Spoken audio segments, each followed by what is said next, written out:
Eu te iubesc cum ochiul lacrimal,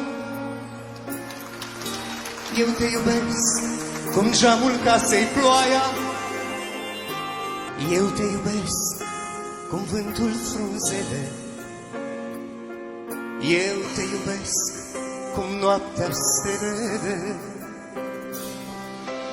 eu te iubesc cum pruncul meu cuvântul, eu te iubesc cum marșița pământul, eu te iubesc cu toată viața mea, eu te iubesc cum nimeni n-ar putea.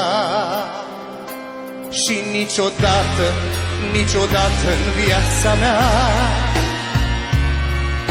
nu aș putea iubi, nu aș putea iubi pe altcineva, pe altcineva. Și niciodată, niciodată în viața mea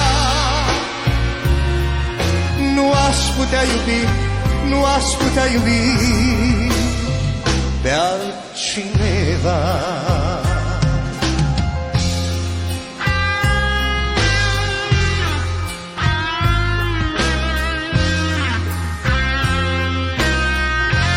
Eu te iubesc cum țărmurile marea,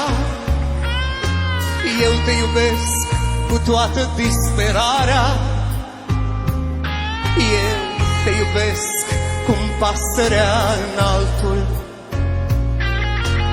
eu te iubesc ca nimeni, nimeni altul. Eu te iubesc cum primăvara floarea,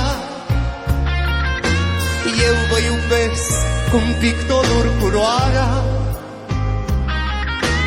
eu vă iubesc ca îndrăgostiții luna, eu vă iubesc acum și întotdeauna. Și niciodată, niciodată în viața mea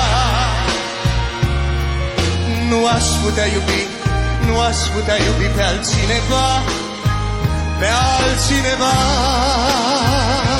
Și niciodată, niciodată în viața mea nu aș putea iubi, nu aș putea iubi